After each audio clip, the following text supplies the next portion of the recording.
real quick.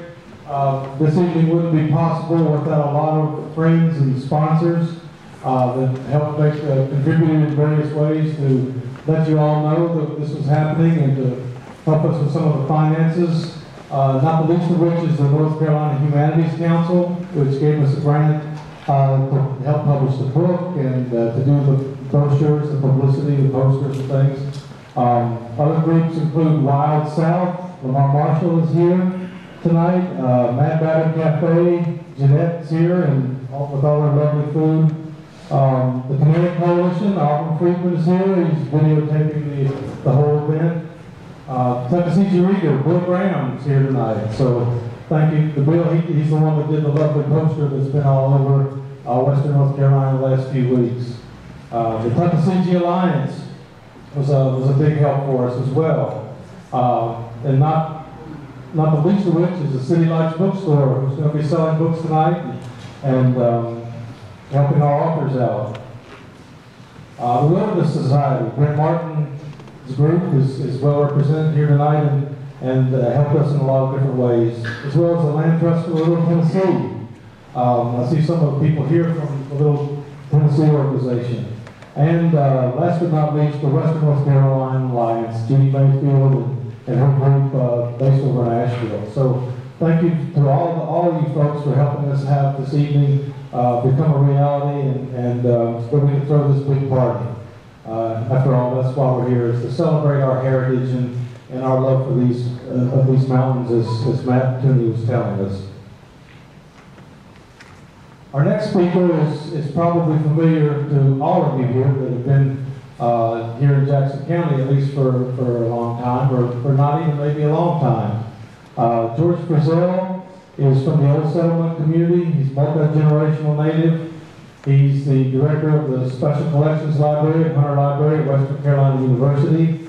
And if I had to choose somebody to write the history of Western North Carolina, it would be George Frizzell, as I don't know anybody that is more knowledgeable and more committed to preserving the history of our region than George Frizzell. So George.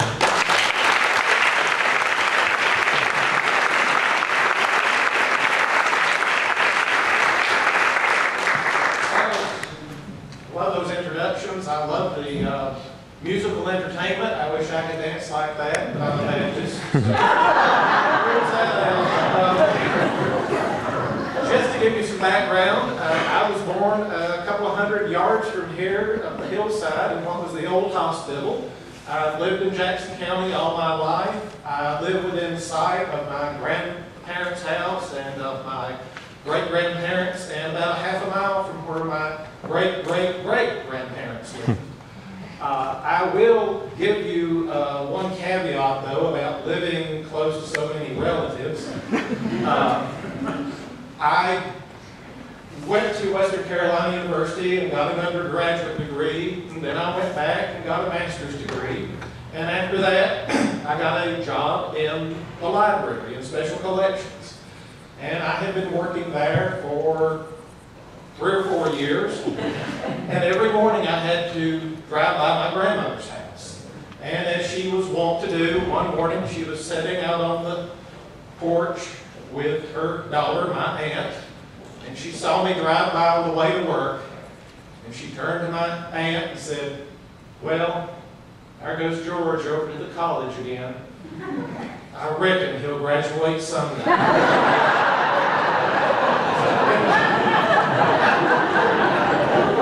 I couldn't correct her. It's my grandmother. One does not correct your grandmother. I do want to say a few things, and I have some quotes, and I want to make sure I get them right. I have tried to write down some of the history of our region. You've all heard that those that do not remember the past are condemned to repeat it. I also give you another fate that will befall them. Those who forget their history are condemned to have somebody else tell it for them. During my research, I've read dozens of vivid descriptions of our area and travel accounts. For instance, William Bartram, in describing the panoramic views of the old Cherokee town of Cowee, now in Macon County, spoke of mountains that rose grand and sublime, with their feet bathed with the silver flood of the Tennessee, while other distant mountains were veiled in blue mist. William Bartram, that was at the very beginning of the American Revolution, over 200 years ago. He came here and described these mountains. There's a guidebook, even something like a guidebook from 1890, that's describing the mountains near Waynesville, and it says, and this is a direct quote, "Clothed in a rich purple hue, while masses of white clouds hang about their summits, which at sunset turn to orange, run to molten gold, and then blazing scarlet resolve into darkness." Now that's coherent. That's a guidebook. You show me AAA doing that. I even like things like an 1883 travel account that talks about the shimmering nighttime view of the town of Franklin over the mountains from us. And it gives you the reassurance. It says that even though the town is quiet, and quote again, "It is no unusual thing to hear laughter on the hotel porch, even as late as midnight." And no deaths or arrests chronicled the next morning.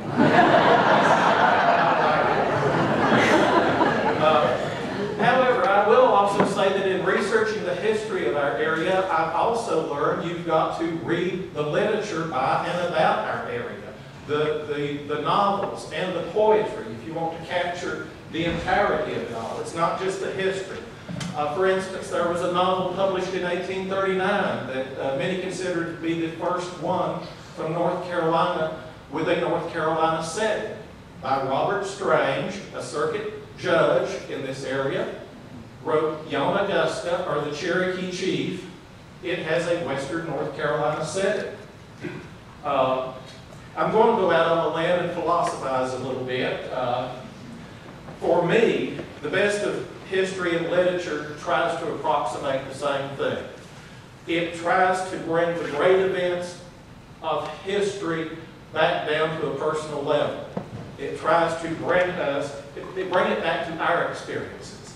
It's not simply to make us believe it, but to feel it.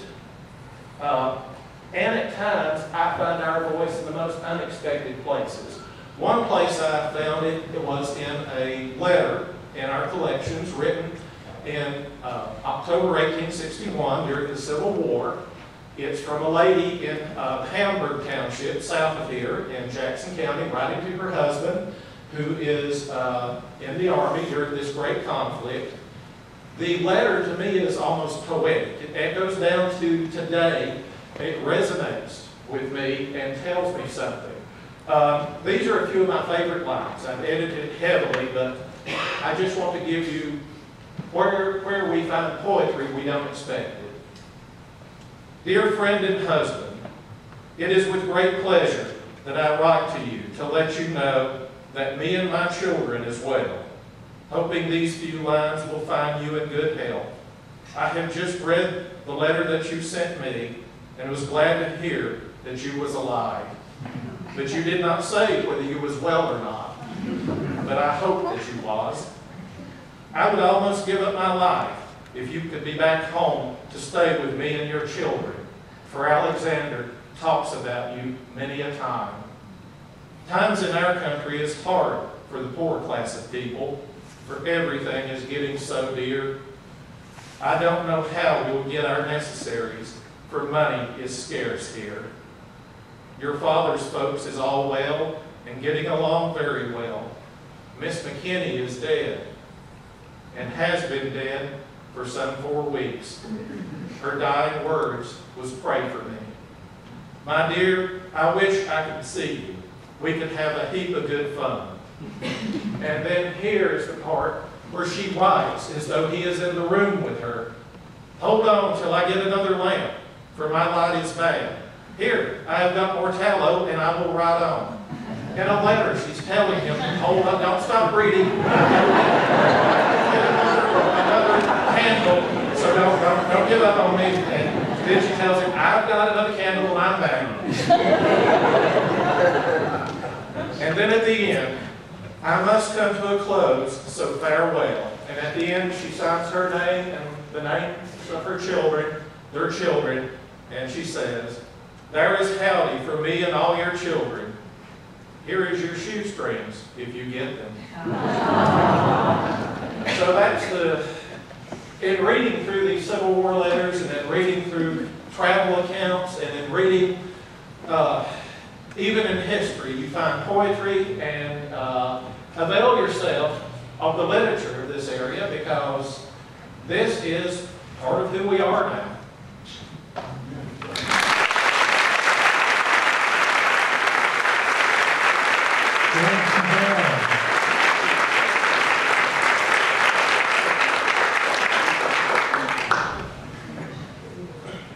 Thank you, George. I could listen to George all night long. I don't know about you, Dad. He's got so much more of this good stories. Talking about stories, our next speaker is a multi-generational native from over in the Whittier community. He lives on Thomas Valley Road, and there's lots of history and a lot of stories there.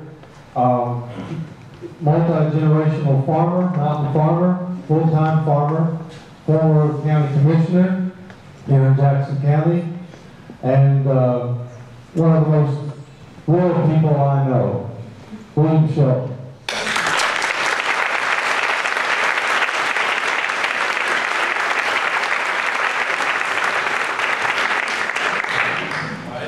It is really great to be here.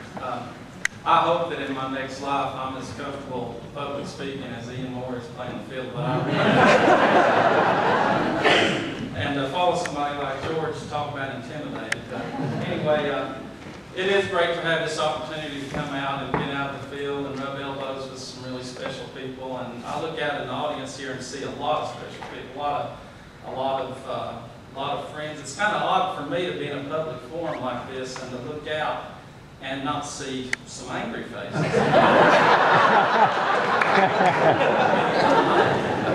But anyway, when I heard that Charles Fraser was going to be here, I couldn't help but mention this. I don't want to toot my own horn, but when reading that, the first part of that book, there's a description of Will Cooper, and we all know who that really is. He was sitting on his front porch. And what was left of his property had been reduced to, he described it as a cove that drained into the river, and his farm was along the river, and there were high mountains to the west, and he was really unhappy that this ugly railroad had come down through there, and then beyond the river was a road that wagons and whatnot came through for commerce. And I knew exactly where he was talking about. That was my farm, and Bill Thomas' house was at one time owned by my great-grandfather. And so I have always felt a connection to the history growing up there. And by the way, you'd have been much better served to have invited my father to speak. I'm happy he's here tonight. He's been around since 1920 and knows a heck of a lot more than I do.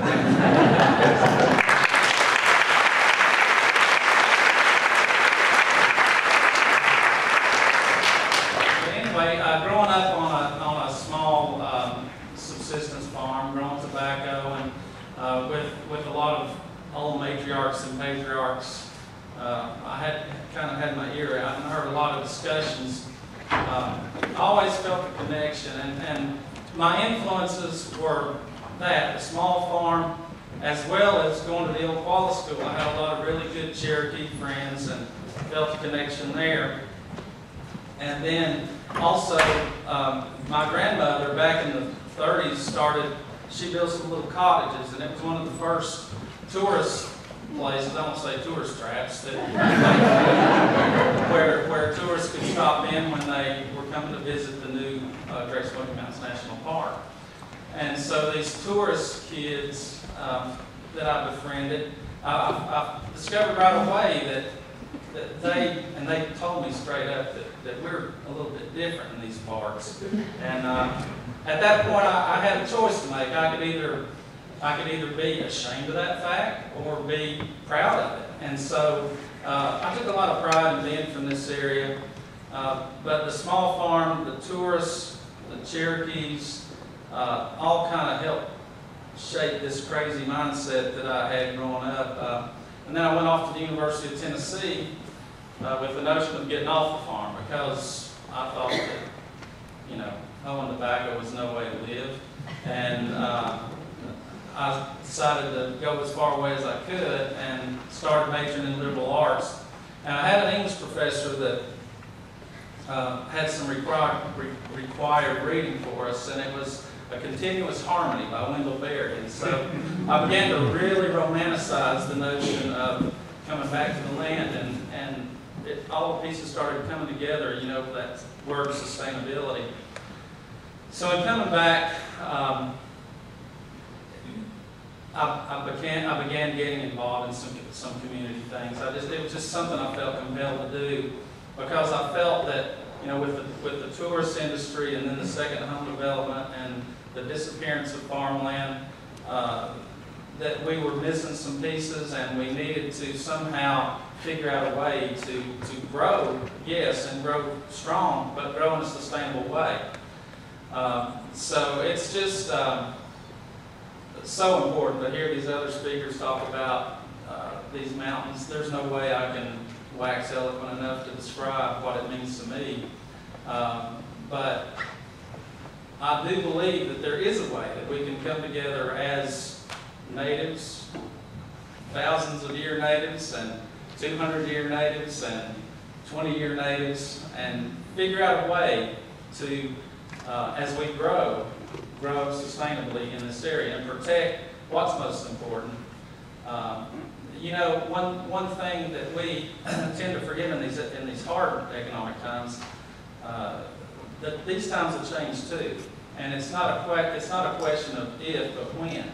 And the experts in demographics have said that this area of the Appalachian Mountains from North Georgia up through to West Virginia is going to be one of the fastest growing regions in the United States over the next 50 years because of our temperate climate and our clean water and our beautiful views and our, you know, it's getting where it's not really pleasant to live off the mountain. How many of you just love to get back here when you go somewhere?